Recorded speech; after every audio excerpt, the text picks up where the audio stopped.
तो आज से अपन स्टार्ट करने जा रहे हैं प्लांट फिजियोलॉजी। प्लांट फिजियोलॉजी जिसको हिंदी में बोलते हैं पादप कार्यकी। प्लांट में क्या क्या कार्य होते हैं, कैसे होते हैं, कौन करता है, उसके बारे में पढ़ेंगे प्लांट फिजियोलॉजी। तो सबसे पहले देखते हैं इसका फादर ऑफ प्लांट फिजियोलॉजी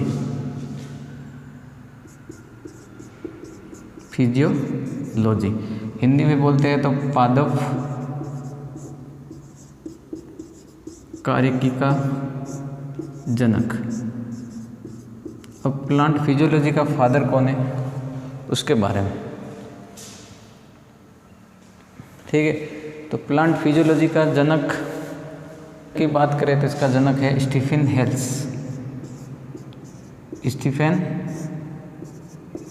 हेल्स। फिर बात करते हैं father of Indian plant physiology, भारतीय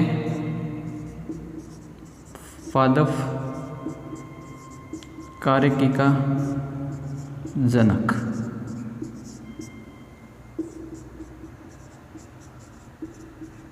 father of Indian plant physiology कौन है? जेसी बोस। जेसी का पूरा नाम है Jagdish Chandra Bose. J C Bose. Plant physiology father की बात करें तो स्टीफन हेल्स, और father of Indian plant physiology की बात करें तो जेसी बोस, जगदीश चंद्र बोस, जेसी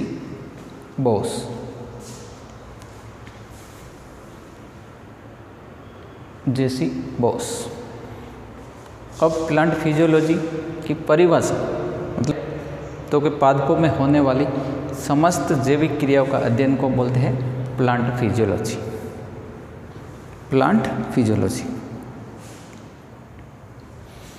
पादपों में होने वाली समस्त जैविक क्रियाओं के अध्ययन को बोलते हैं plant physiology. Father Stephen Hales, Indian का पूछे तो जेसी बोस। अब प्लांट फिजियोलॉजी में अपन पढ़ेंगे वाटर रिलेशन। फर्स्ट टॉपिक आता है वाटर रिलेशन।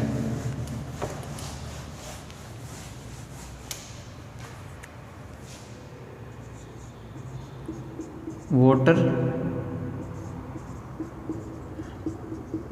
रिलेशन, जल संबंध। तो सबसे पहले पढ़ेंगे डिफ्यूजन,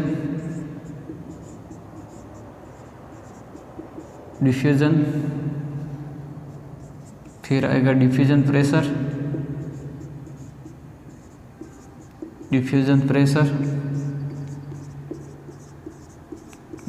प्रेशर, फिर ऑस्मोसिस, हिंदी और इंग्लिश दोनों में लिखेंगे ऑस्मोसिस, फिर ओपी,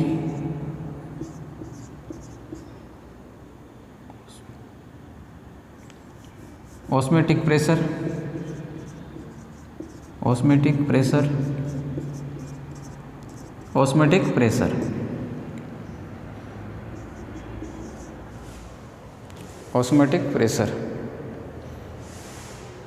फिर पढ़ेंगे टर्गर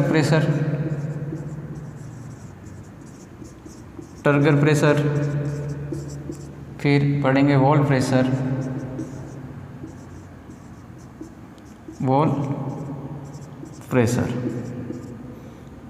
इसको शॉर्ट में बोलते हैं WP, इसको TP, ये OP हो गया।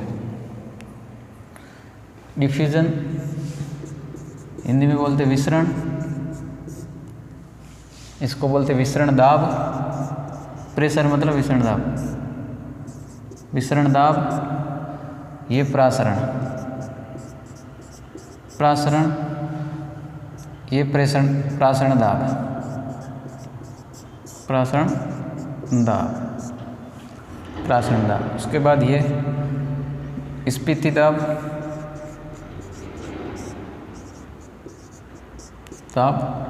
और ये भित्ति दाब। तो वाटर रिलेशन में प्लांट फिजियोलॉजी में अपना ये टॉपिक पढ़ना है, डिफ्यूजन जिसको बोलते हैं विसरण, फिर डिफ्यूजन प्रेशर, विसरण दाब, उसके बाद ऑस्मोसिस प्रासरण, फिर ऑस्मेटिक प्रेशर, प्रासरण दाब, टर्गर प्रेशर, स्फीति दाब और भित्ति दाब। और एक टॉपिक और है इसमें डीपीडी,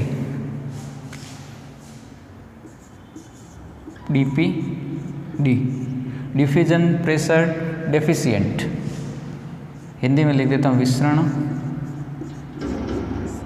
दाब न्यूनता, इंग्लिश में बोलते हैं डिफ्यूजन प्रेशर डेफिशिएंट। तो ये अपना वाटर रिलेशन में पढ़ेंगे, डिफ्यूजन पढ़ना है, diffusion pressure, osmosis, osmotic pressure, turgor pressure और वॉल प्रेशर, उसके बाद विसरण दाब न्यूनता।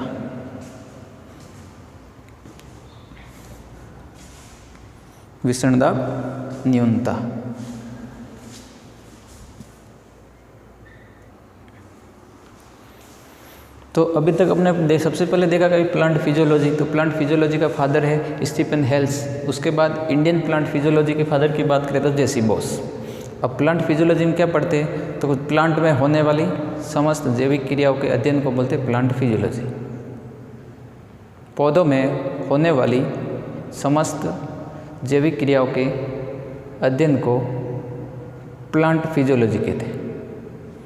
फिर वाटर रिलेशन, डिफ्यूजन, उसके बाद डिफ्यूजन प्रेशर, फिर ऑस्मोसिस, फिर ऑस्मेटिक प्रेशर, फिर उसके बाद टर्गर प्रेशर, स्फीति दाब, भित्ति दाब और डीपीडी। यहाँ तक हो गया। इसके बाद पढ़ेंगे अपन डिफ्यूजन। यहाँ से स्टार्टिंग करते हैं डिफ्यूजन से।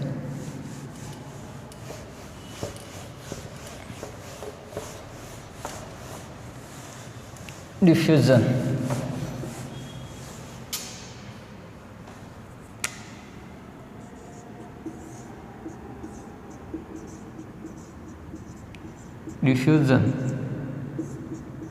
विसरण।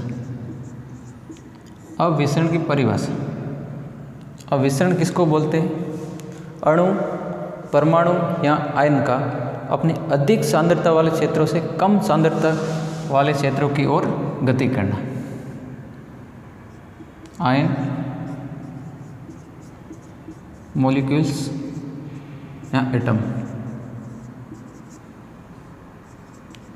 आयन, अणु या परमाणु अपनी अधिक सांद्रता वाले क्षेत्रों से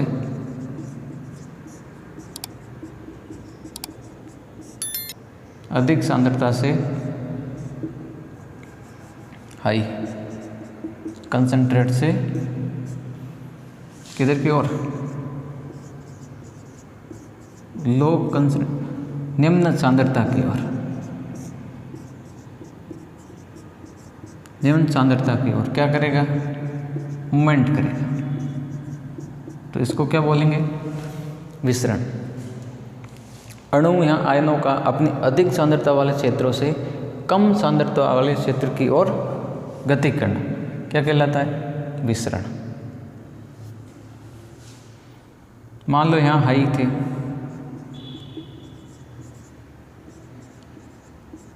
उच्च सांद्रता से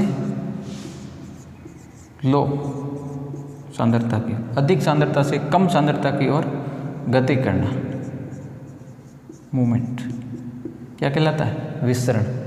तो ये विसरण की क्रिया तब तक होगी जब तक इन दोनों के बीच में गतिक साम्य स्थापित न हो पाता।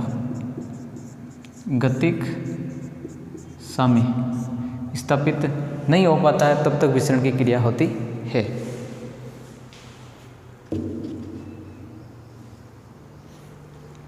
फिर अब विसरण की क्रिया,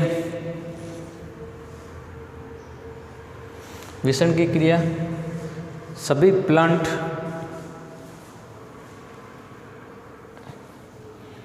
फिर अगला पॉइंट विसरण की क्रिया सभी प्लांट व एनिमल में, सभी प्लांट व एनिमल में श्वसन की क्रिया सरल विसरण विधि द्वारा होता है, सरल विसरण विधि द्वारा होता है, विधि द्वारा होता है। और विसरण एक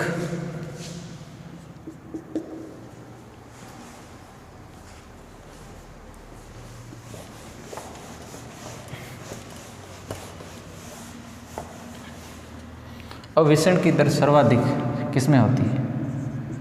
रेट ऑफ डिफ्यूजन,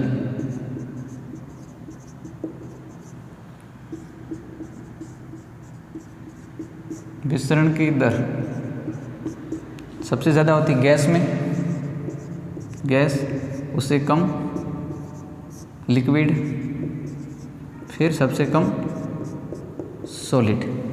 सर्वाधिक विसरण की दर होती गैस में, उसके बाद लिक्विड में, उसके बाद सॉलिड में। अब इसकी डेंसिटी देखते हैं, डेंसिटी, डेंसिटी का उल्टा कर दो, सर्वाधिक डेंसिटी सॉलिड की, सॉलिड मतलब ठोस की, उसके बाद लिक्विड की, और सबसे कम किसकी होती है? गैस की, सबसे कम होती है गैस की। सबसे कम किसकी होती है? गैस की, गैस की।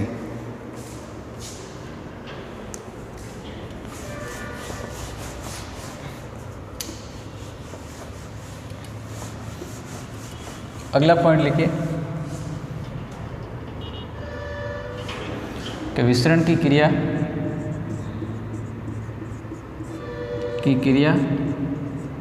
डायरेक्शन लेस, दिशाहीन व रैंडमली होती है, दिशाहीन व रैंडमली क्या होती है? रैंडमली होती है। तो ये था विसरण। भाई जल के अणु या आयनों का अपने अधिक सांद्रता से कम सांद्रता वाले क्षेत्रों की ओर गति करना विसरण कहलाता है। तो विसरण तब तक होगा जब तक दोनों के तक गतिक साम्य स्थापित नहीं होता है, तब तक विसरण की क्रिया होती है। फिर अपने देखा विसरण की दर सर्वाधिक होती गैस में, उसके बाद लिक्विड, और सबसे कम होती है ठोस में। फिर डेंसिटी की बात करें, सबसे ज़्यादा ठोस में, उसके बाद लिक्विड, उसके बाद गैस। गैस में डेंसिटी सबसे कम होती है। फिर विसरण के बाद आता है अपना ओपी, सॉरी उसके बाद पढ़ेंगे अपन डीपी, डीपी विसरण दाब, विसरण दाब। डिफ्यूजन प्रेशर, डिफ्यूजन प्रेशर जैसा आपकी जानते हो कि जैसे सॉल्यूशन है, सॉल्यूशन हमेशा दो चीज़ों से मिलकर बनता है। सॉल्यूशन एक तो होता है विलेय और एक होता है विलायक, ठीक है। विलेय को बोलते हैं सोल्यूट और विलायक को बोलते हो सॉल्वेंट, ठीक है। दोनों मिलके बनाते हैं सॉल्यूशन। विलेय होता है कम मात्रा में, विलेय क्या होता है? कम मात्रा में होता है, विलेय की मात्रा कम होती है, जबकि विलायक अधिक होता है। जो घुलता है वो होता है विलेयक, जो अपने अंदर किसी और को घोलता है वो होता है विलायक। जैसे डीपी की परिभाषा देखिए, यह है सोल्यूट, यह है विलेय और यह है विलायक। विलायक, अब ये विलेय इस विलायक में घुलने के लिए इस पे प्रेशर डालेगा, क्या लगाएगा, एक दाब लगाएगा। उसी दाब को क्या बोलते हो, डिफ्यूज़न प्रेशर। समझ गए। अब विलेय है, विलयन होता है, उस दो से मिलके बनता है। एक तो उसमें विलेय होता है, एक विलायक होता है। जो कम मात्रा में होता है वो विलेय, तो अधिक मात्रा में होता है वो विलायक। अब विलेय विलायक द्वारा, जैसे ये सॉल्यूशन है, इसके अंदर आपने डाला विलेय। अब ये विलेय इस विलायक में घुलने के लिए इस पर एक दाब लगाता है, तो उस दाब को बोलते हैं विसरण दाब। क्या बोलते हैं, विसरण दाब। परिभाषा लिखेंगे, परिभाषा क्या लिखेंगे, विसरित होने वाले अणु दाब। विसरित होने वाले अणु, परिभाषा लिखिए, विसरित होने वाले अणु जिस माध्यम में विसरित होते हैं, जिस माध्यम में विसरित होते हैं उस माध्यम पर एक दाब डालते हैं, उसे डीपी कहते हैं। ठीक है, इसको क्या बोलते हैं, विसरण दाब कहते हैं। दूसरी परिभाषा, एक और परिभाषा लिख दीजिए, विलेय द्वारा विलायक पर डाला गया वह दाब जिसके कारण विलेय विलायक में घुल जाता है, तो इसको बोलते हैं विसरण दाब। अब शुद्ध जल का विसरण दाब सर्वाधिक होता है, प्योर वाटर का। शुद्ध जल का डीपी सर्वाधिक होता है, कितना होता है, 1236 बार। या इसका दूसरा पास्कल या एटम। ये आरपीएससी ने एक बार सेकंड ग्रेड में पूछा था और 2-3 बार आरपीएससी ने ये पूछा कि शुद्ध जल का डीपी कितना होता है। तो ध्यान रखिए, शुद्ध जल का डीपी होता है 1236 बार पास्कल या एटम। अब ये था विसरण हो गया, उसके बाद विसरण दाब हो गया। अब पढ़ेंगे इसको प्रभावित करने वाले कारक। अब विसरण दाब किसकी वजह से कम होगा, किसकी वजह से अधिक होगा।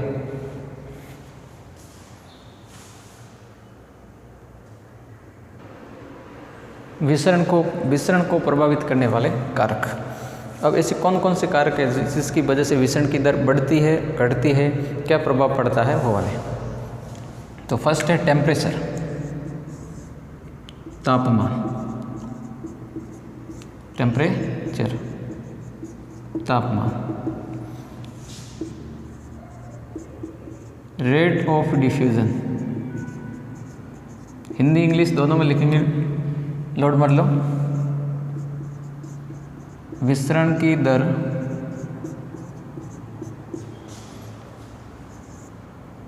टेम्परेचर के क्या होती है, समानुपाती। कहने का मतलब समानुपाती होती है। अब विसरण, टेम्परेचर बढ़ेगा तो विसरण की दर बढ़ेगी, टेम्परेचर घटेगा तो विसरण की दर घटेगी। टेम्परेचर बढ़ा तो रेट ऑफ डिफ्यूज़न क्या होगी, बढ़ेगी, और टेम्परेचर घटेगा तो ये भी घटेगी। ठीक है। अब दूसरा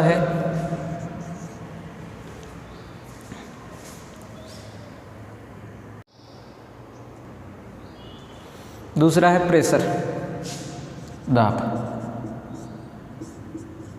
प्रेशर। ठीक है। तो rate of reaction, rate of diffusion, विसरण की दर प्रेशर के क्या होती है, समानुपाती। अब दाब बढ़ेगा तो विसरण की दर भी बढ़ेगी, दाब घटेगा तो विसरण की दर घटेगी, तो ये भी होते हैं समानुपाती। साथ साथ बढ़ेंगे, साथ साथ घटेंगे।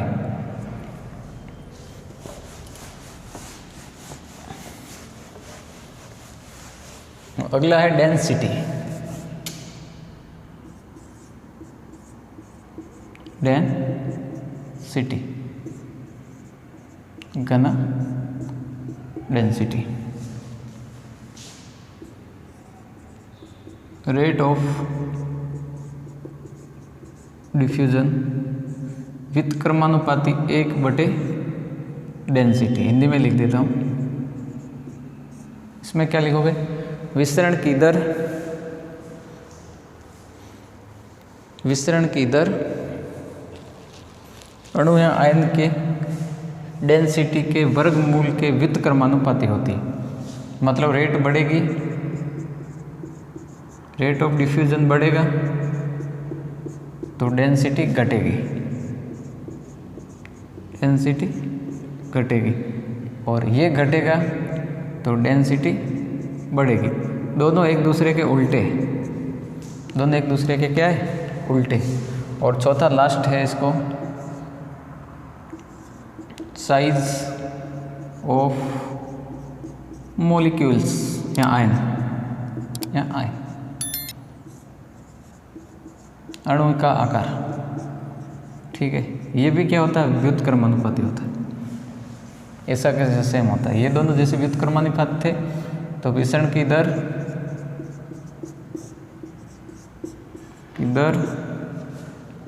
एक बटे अणु का आकार, अणु का आकार। अब जितना अणु बड़ा होगा तो उसकी विसरण दर भी उतनी कम होगी। अब जितना अणु छोटा होगा तो अधिक होगी। व्युत्क्रमानुपाती, ये ज़्यादा है तो वो कम है, वो कम है तो ये ज़्यादा, एक दूसरे के उल्टे चलते हैं। प्रभावित करने वाले कारक पड़े, उसी को मैं एक ही लाइन, सिंगल लाइन में बता देता हूँ, याद कर लेना, याद रख लेना है ना, कि रेट ऑफ डिफ्यूजन, डिफ्यूजन विसरण की दर कब बढ़ेगी? विसरण की दर जब बढ़ेगी जब टेम्परेचर क्या हो? ज़्यादा, प्रेशर क्या हो? ज़्यादा, डेंसिटी क्या हो? कम, और साइज ऑफ मॉलिक्यूल्स क्या हो? कम। तभी तो डिफ्यूजन विसरण की दर बढ़ेगी। कब बढ़ेगी? जब तापमान ज़्यादा हो, प्रेशर कम हो, प्रेशर भी अधिक हो, डेंसिटी कम हो और अणु आकार में छोटा हो, तभी तो बढ़ेगी। अणु क्या हो?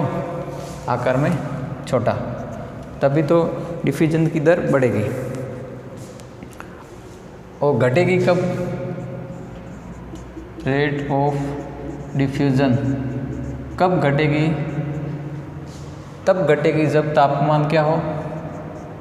कम हो, प्रेशर भी कम हो, प्रेशर मतलब दाब कम हो, डेंसिटी ज़्यादा हो, और साइज ऑफ मॉलिक्यूल्स ये भी ज़्यादा हो, तो तब तो डेंसिटी, रेट ऑफ डिफ्यूजन बढ़ेगी और घटेगी। जो भी प्रभावित करने वाले कारक पड़े उसे एक ही लाइन में, रेट ऑफ डिफ्यूजन कब बढ़ेगा? जब टेम्परेचर ज़्यादा हो, प्रेशर ज़्यादा हो, डेंसिटी कम हो, साइज ऑफ मॉलिक्यूल्स कम हो, तब तो बढ़ेगी। घटेगी कब? जब तापमान कम हो, दाब भी कम हो, डेंसिटी कम हो और मॉलिक्यूल की साइज़ भी कम हो, तब तो घटेगी। तो एक ही लाइन में सारा का सारा जो भी पढ़ा वो याद हो गया। सिग्निफिकेंस पढ़ेंगे, सिग्निफिकेंस ऑफ डिफ्यूजन। अब डिफ्यूजन का सिग्निफिकेंस क्या है?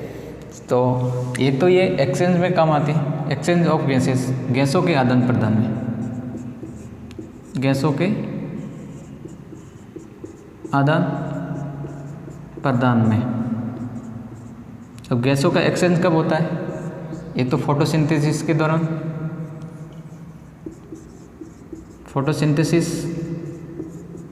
और रेस्पिरेशन, प्रकाश संश्लेषण और श्वसन के दौरान गैसों का जो एक्सचेंज होता है, आदान प्रदान होता है, उसमें इसका सिग्निफिकेंस है, किसका? डिफ्यूजन का। फिर दूसरा है प्लांट में हार्मोन का वितरण, पादपों में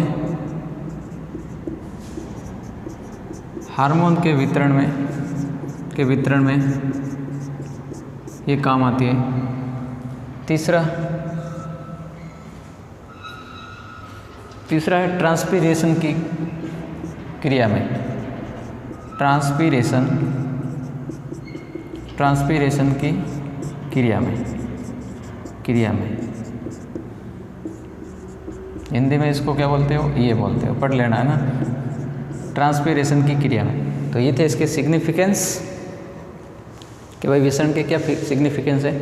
गैसों के आदान प्रदान में, एक्सचेंज ऑफ गैसेस, जैसे फोटोसिंथेसिस और रेस्पिरेशन के दौरान गैसों का जो एक्सचेंज होता है उसमें भी विसरण काम आता है। उसके बाद प्लांट हार्मोन के वितरण में और ट्रांसपीरेशन की क्रिया में तो विसरण, उसके बाद पढ़ा विसरण दाब और विसरण को प्रभावित करने वाले कारक, लास्ट में पढ़ा सिग्निफिकेशन ऑफ डिफ्यूज़न। तो आज बस इतना ही, कल मिलते हैं एक नए वीडियो के साथ, तब तक के लिए धन्यवाद।